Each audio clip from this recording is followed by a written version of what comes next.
ব্যাটিংটা যথেষ্ট বাজেভাবে ব্যাটিং হয়েছে এবং উইকেটের যে কন্ডিশন ছিল ট্রিমেন্ডাস উইকেট ছিল। এটা কিন্তু শেষের দিকে ওদের বোলাররাও কিন্তু ময়েশ্চারের জন্য কিন্তু বল বারবার লুজতে ছিল। তো সেই জায়গা থেকে কিন্তু আরও ভালো ব্যাটিং আশা করা উচিত ছিল, কারণ যে কোনো জায়গায় ম্যাচ আপনি চেস করতে গেলে আপনি যদি পাওয়ার প্লে দিয়ে 3টা উইকেট চলে যায়, দ্যাটস ভেরি ডিফিকাল্ট একটা টিমে আবার ঘুরে দাঁড়ানো। তো আমার মনে হয় যে পাওয়ার প্লেতে আর্লি উইকেট যাওয়াটাই আমরা ব্যাকফুটে চলে গিয়েছি। হৃদয় ট্রিমেন্ডাস ব্যাটিং করেছে। তো আমার মনে হয় যে এখানে বোলারদেরও একটু দায় আছে, কারণ বোলাররা শেষের দিকে আপনার 12 ওভারের পর থেকে আমরা অত টাইট বোলিং করতে পারি, অনেক বেশি রান হয়েছে। এই জায়গায় হয়তো আয়ারল্যান্ডকে 160 থেকে 165-70-70-এর মধ্যে রাখলে ডিফারেন্ট স্টোরি ছিল, কারণ অনেক দিন ধরে তো খেলছে। এই ফর্মেটেও কিন্তু এখন যথেষ্ট ইউজ টু হয়ে গেছে। তো আমি মনে করি যে এখানে হয়তো ব্যাটসম্যানদের সেলফ অ্যাসেসমেন্টের অভাব এখানে নিজে, কারণ কোচ আপনাকে ওভারনাইট সব কিছু বলে দেয় কোন প্ল্যানে খেলবে না খেলবে, কিন্তু এন্ড অফ দ্য ডে কিন্তু 22 গজে গিয়ে খেলোয়াড়কে সিদ্ধান্তটা নিতে হয় কীভাবে খেলতে হবে।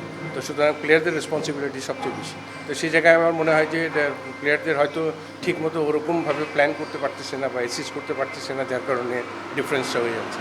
এখানে একটা ম্যাচে আর T20 ফর্ম্যাটে আপনার প্লেয়ারের ইমপ্রুভমেন্ট সাথে সাথে পাবেন না।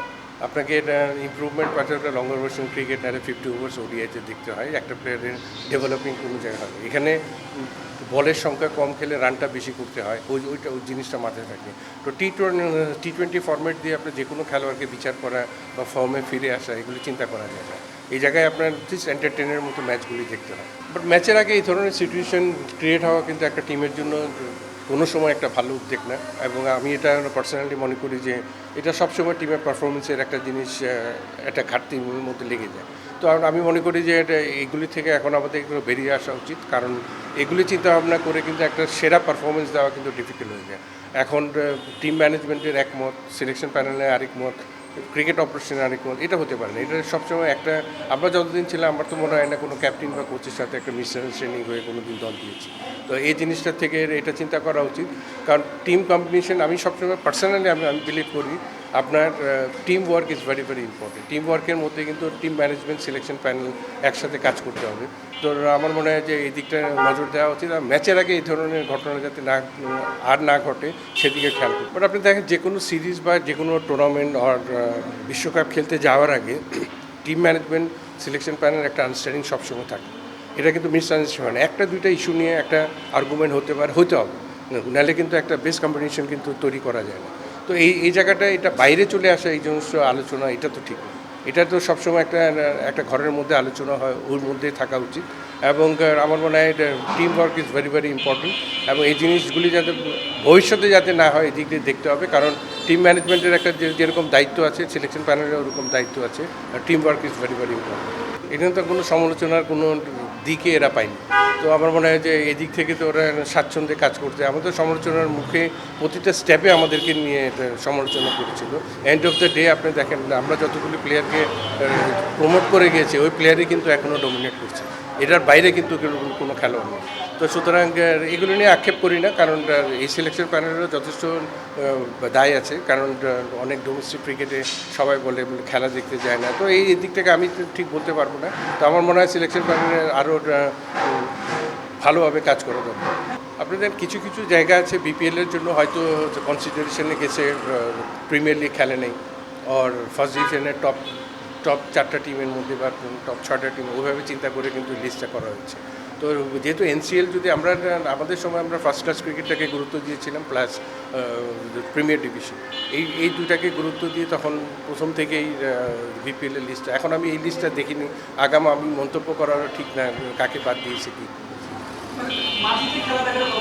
দ্যাটস ভেরি ইম্পর্টেন্ট, কারণ মাঠে আপনাকে খেলোয়াড়ের অ্যাপ্রোচটা দেখতে হয়, ওর ব্যাটিং, বোলিং, ফিল্ডিং সব দিক দিয়ে কিন্তু একটা প্লেয়ারের অ্যাপ্রোচটা তখন বোঝা যায়। সিলেক্টেডরা থাকলে প্লেয়াররা অন টোস থাকে সবসময়, এই জিনিসটা কিন্তু আমি পার্সোনালি ফিল করি যে খেলার কোনো পার্টিকুলার প্লেয়ারকে যদি নেওয়ার চিন্তা ভাবনা করে তাহলে মাঠে অবশ্যই হাজির থাকতে হবে। আপনি দেখেন টিম ম্যানেজমেন্টের সাথে সিলেকশন প্ল্যান আর্গুমেন্ট হবে।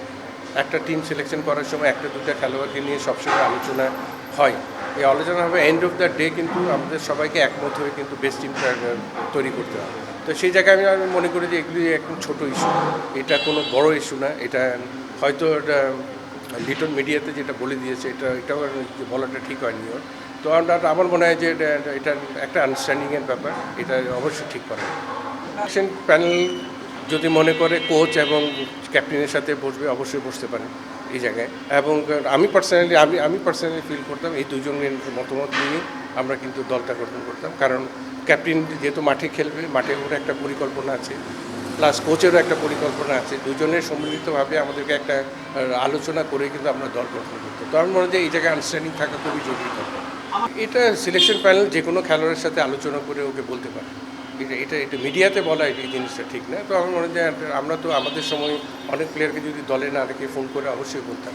তো সেই জায়গায় কিন্তু বলাটা এটা একটা স্বাভাবিক প্রক্রিয়া। তো এই জিনিসগুলো মিডিয়াতে আসা, এই জিনিসটা ঠিক। যেটা বলো, প্রথম তো ক্রিকেট অপারেশন, তারপর সিলেকশন প্যানেল, দেন টিম ম্যানেজমেন্ট। দায়িত্ব সবাইকে নিতে হবে। যদি এই ধরনের কথা হচ্ছে কোড অফ কন্ডাক্টকে ফলো করছে না প্লেয়ার, এটা তো ক্রিকেট অপারেশন জানে। তো সুতরাং এই দায়গুলি তো সবাইকে নিতে হবে, এবং আমার মনে হয় অতি সত্বর আমাদের ক্রিকেটের ভালোর জন্য এগুলি সলভ করা দরকার। এবং কোনো ধরনের আলোচনা যেটা হয় টিম নিয়ে বা অন্য কিছু ইস্যু নিয়ে, এটা ঘরের মধ্যে থাকা উচিত, এবং নিজেদের মধ্যে বেস্ট সিদ্ধান্ত নিয়ে দলকে পরিচালনা করাটা দরকার।